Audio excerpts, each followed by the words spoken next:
Lord Titus Blackwood, right here. I'm Alexander Stone, at your service, sir. Beg my leave. But we're just going to wait here for a little while. I do not believe that the Riverland or that the Westerlands are going to try to siege Harrenhal. So we're just waiting right here. You see them running past us again, all the lords of the Westerlands all in a row. There were so many, and we're not even bothering. But now, one laggard right here.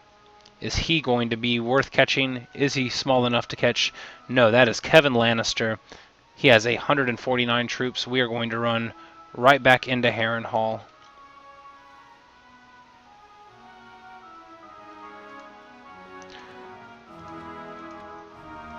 We would be pretty hard-pressed if all of a sudden they wouldn't let us in. But we can see that now those Westerlords, probably pretty far away, no longer riding to war in such huge amounts, and we're going to actually try to take Plowman's Hill, if we can get away with it, right after we kill these robber knights and liberate their people here. Surrendered, I will say, and we're just going to charge them. This will have the effect, probably, of having our men die. These are knights that we're dealing with, and that means that they will have lances, but we will have the downhill advantage somewhat. It looks... Alright, my horse taken right out from under me there, you see. Careless on my part, but these guys very foolish to think that they want to deal with me hand to hand. They don't have any sort of armor. They are no real knights. They are just men on horseback.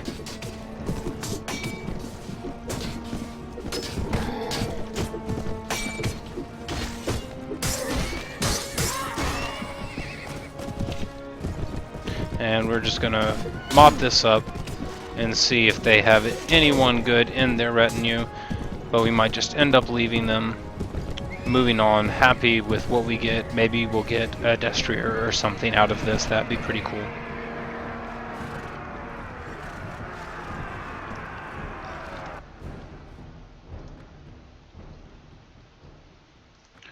But it looks like we can get a few more Ironborn. That is going to be very nice for us.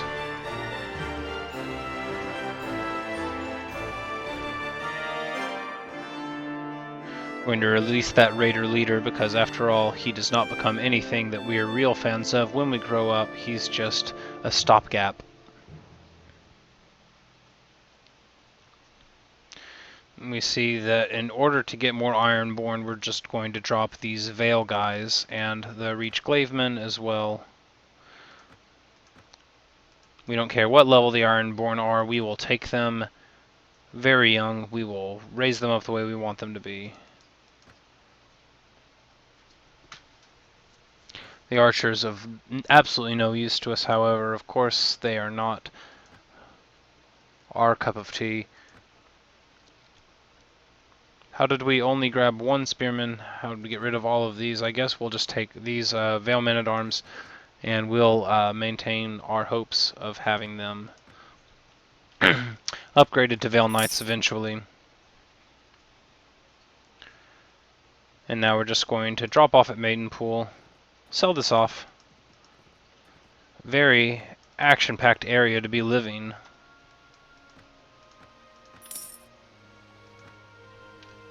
I'm going to go ahead, see that our money is not quite enough to buy something nice like oil press in Duskendale. So we are going to try to raid Plowman's Hill here.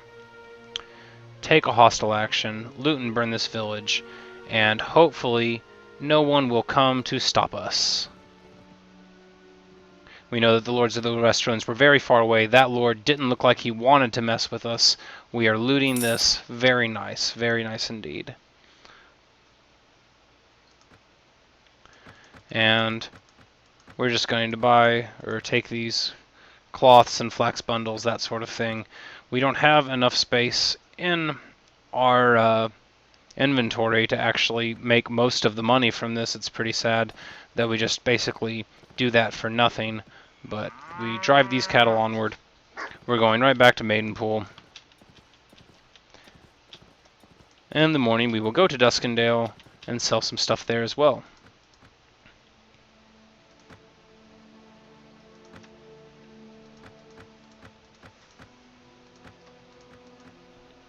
But every little bit, of course, helps. Those dyes selling for almost 800.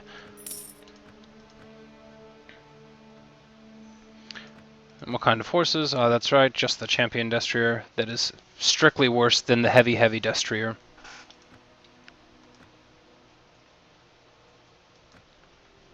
But we do have enough money because of that raid to make a nice attempt at another investment.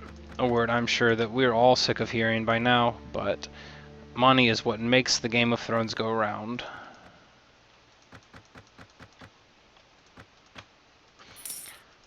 Let me see those cattle worth about 500 gold a head.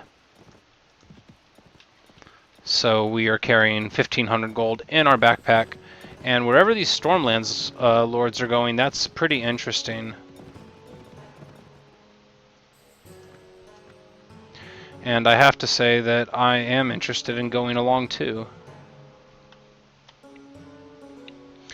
We have just the typical heavy destrier here without any of the bonuses, but we are going to buy him, I think. Or we're going to get this stubborn one. It's got +5 hit points, and that's pretty great. Of course, that did knock us down into a monetary range where we cannot afford, in fact, to make an investment here this week, but that's okay. I care more about the pretty horses on my allies. What we're going to do is we need first to find someone with the 4 riding. How many people do we have? Almost everyone. So it looks as though Sir Felton Flowers is going to get this horse.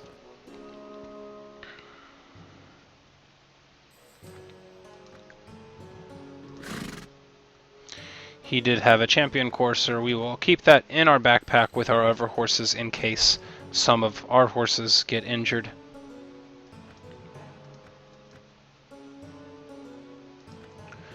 And all we're going to do now is try to see where exactly these Stormlands lords were going. I'm not going to pretend I'm not interested.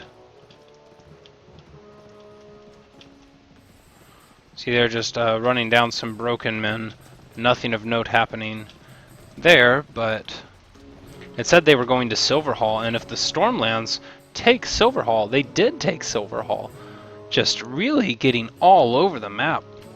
An incredibly impressive run that they're having right now, and I have to just say that it can't last forever. Something has got to give. Maybe one of their allies will turn on them. Maybe there'll be another Khalasar type event, but wow. They have far and away impressed me. I did know that they had the largest army, I think, more or less, in the series when A Clash of Kings was going on. Renly's death, of course, doing serious damage to their ambitions and making them totally neutered, in fact. But there's Arstan Selmy. We're not able to run. Okay, we see a lot of bandits, and we can actually be kind of alright with that.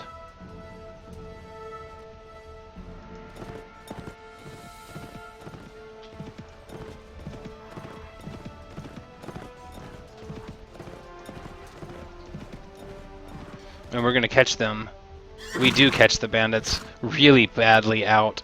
239 against 111. We're just going to lead our troops here.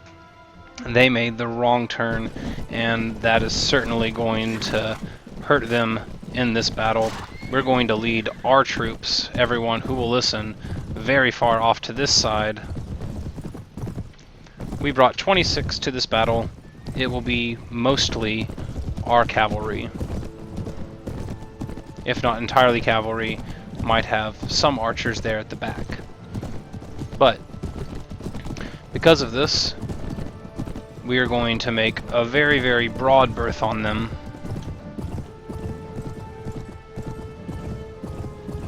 And we're going to wait for our allies to sort of start this fight before we do.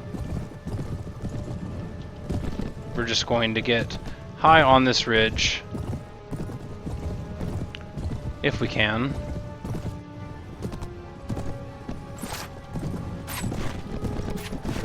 It doesn't look like that's really happening now, but our Pentoshi skirmishers constantly trying to come at us.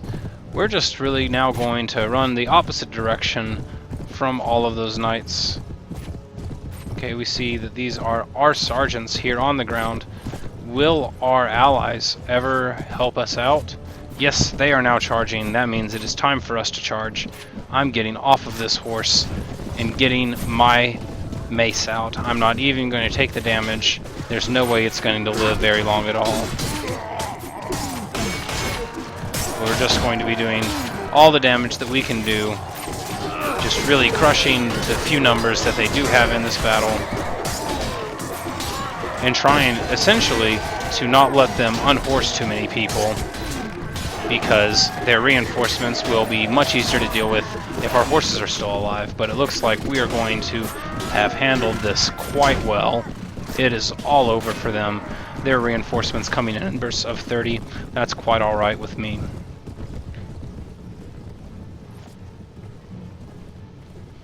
I have been thinking that I need to get my tactics skill up. I think Brendan Storm, as my resident genius in all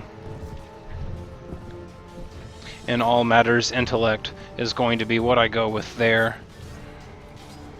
Just telling everyone to charge. One of our allies is dead, but we're not really worried too much about any of these things happening. We can see apparently a clansman chieftain hanging out with the Stormlands people that we find on our side.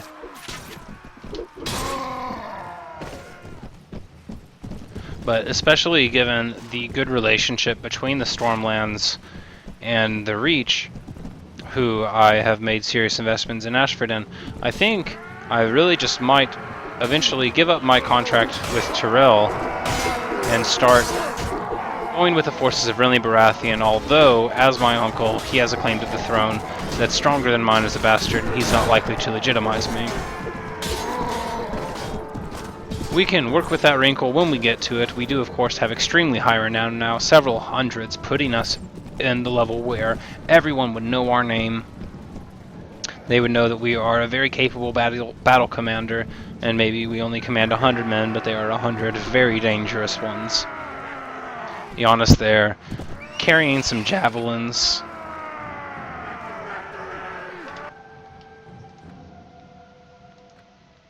And what we're going to do here is take this Stormlands Knight, a pretty easy decision for us, and we are just going to leave that Dothraki where it lays. He is not coming with us. They don't have the armor, and that is what we want in the long term, is longevity for our forces out on the field. They don't do anything better that we can't do, but we're just going to be chasing these bandits. And their luck has run out. 192 against 285. This is going to be quite a huge battle. And now we are going to take the field. Well, we'll be leading our troops. And how this turns out, we're just going to see what the battlefield looks like. This is not a perfect battlefield for us by any means, considering the amount of archers that they are likely to have. However, we are going to make the best of it. And remember, they are not exactly what I would call true archers. They are mainly ridiculous bandits. You can see a mounted Stormland Sergeant being way more cocky than he probably had to be there. And now we're just going to charge. We will be the first man in.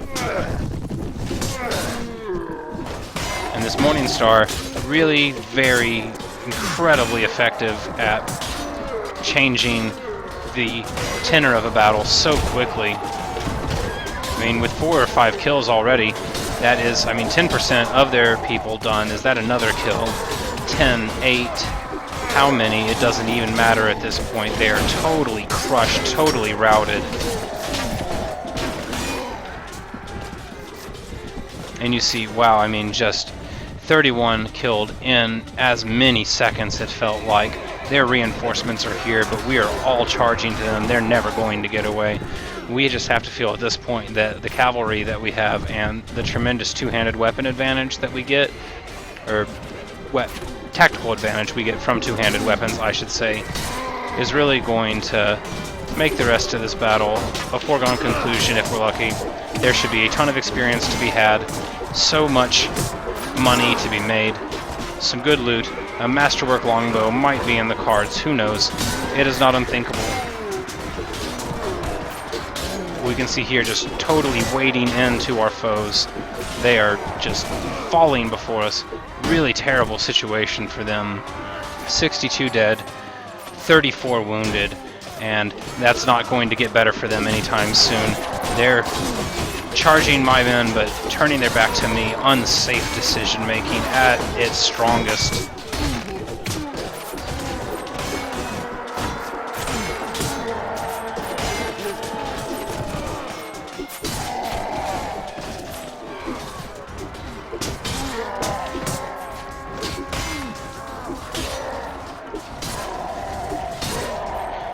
But wow, what a crushing amount of damage to deal in just such a limited time with this Morning Star. You can see that my high weapon skill with my fast swing speeds, really just amazing. They're trying to flee to get these new guys in with their army. We are still just wading into them. We don't fear them at all at this point. We are armored in mail, and we are just making a killing here. They cannot have expected this to go so poorly for them.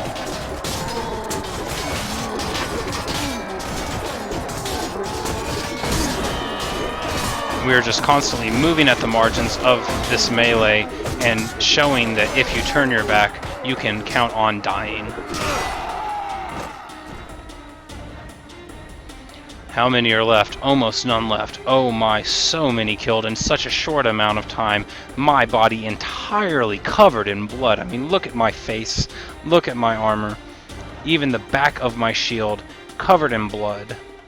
The entire haft of my mace. But you can tell that I earned it. I am really excited to see how many kills we got in that battle. It must have been dozens.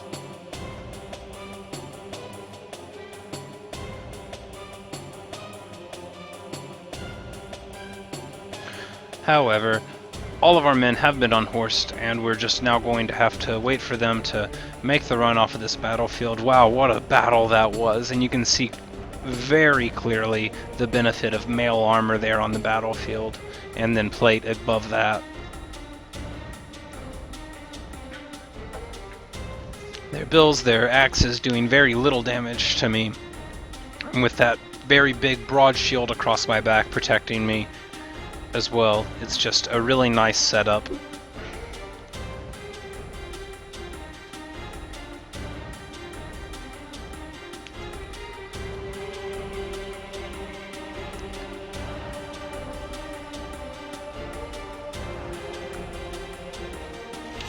And there's the battle.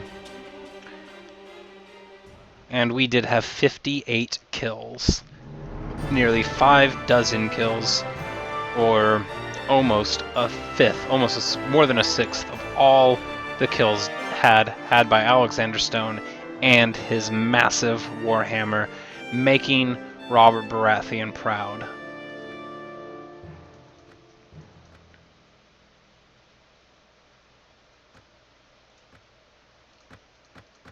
However, nothing but a bunch of junk. We're just going to throw those on our companions and go and sell off all of these items.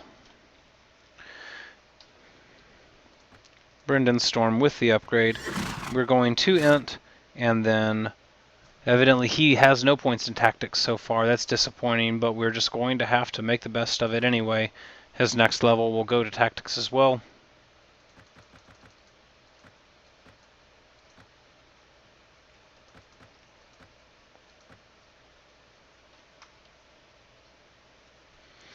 We are mostly broke, but of course we have a lot to sell. these routed enemies. Okay, and we managed to run those forest bandits down, make them surrender, and take their items without even having to fight. Very cool. I guess maybe that might be part of the persuasion skill.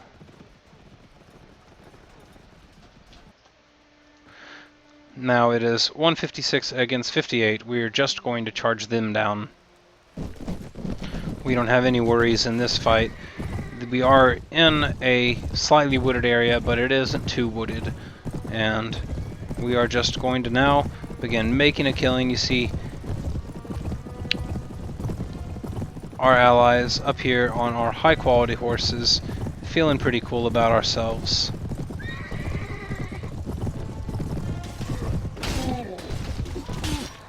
And what we're going to do is, as last time, dismount, take the Morning Star out, and begin the slaughter.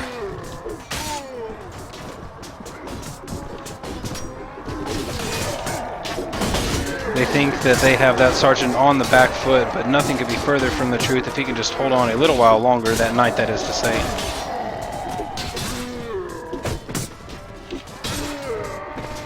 That bandit trying to make the aggressive move, go for his two-hander, dropping his shield down at exactly the wrong moment. This battle is over. 15 enemies left, but they won't be lasting long.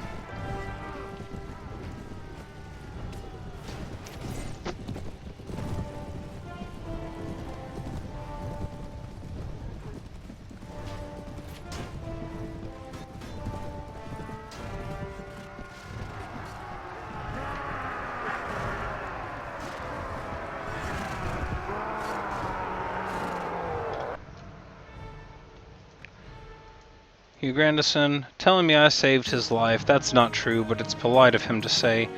We accessed the item pool. Nothing special to see here. Really wasn't expecting it, with no one really to go with but these forest bandits. I guess fighting Arstan Selmy, we're gonna come to his aid. He was having a bad time of it, but I guess another Lord of the Stormlands came to help us out too. So there won't be anything here to do but die again.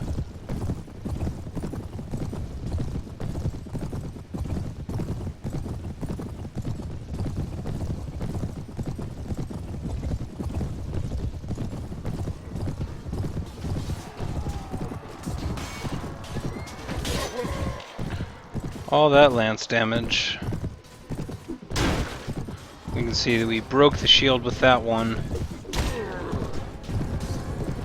The shields that they use, I believe, in the 130 hit point range, not the 180 wooden hit point range shield, but still no good. Nothing compared to this Pavis, which looks way too large to have on horseback, honestly, but is so amazing. Clips into all the models.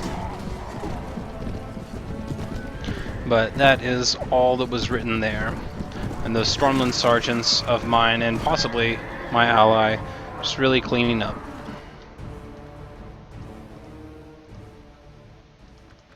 He tells me that he is forever in my debt. Very moving.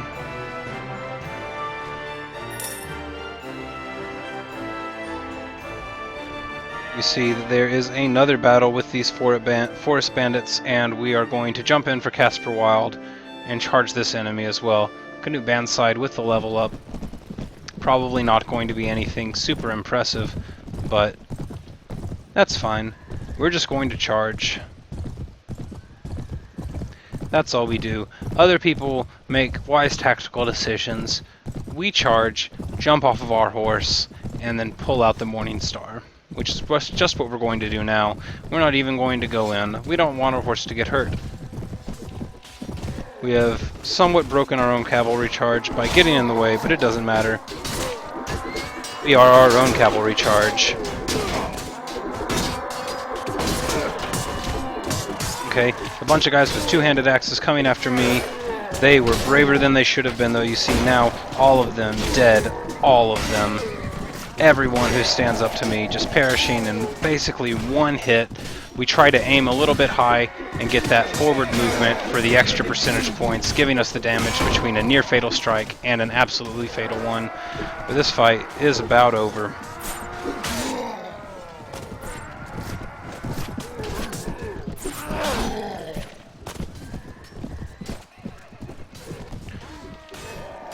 Even at 64 experience of Forest Bandit, if we think about the 60 bandits or so that we've been killing, we are only still getting 3,000 or 4,000 experience per fight, which gives us 7 fights of tremendous value like that before we're going to level up again. It's fine. But we're now at minute 35 of this video.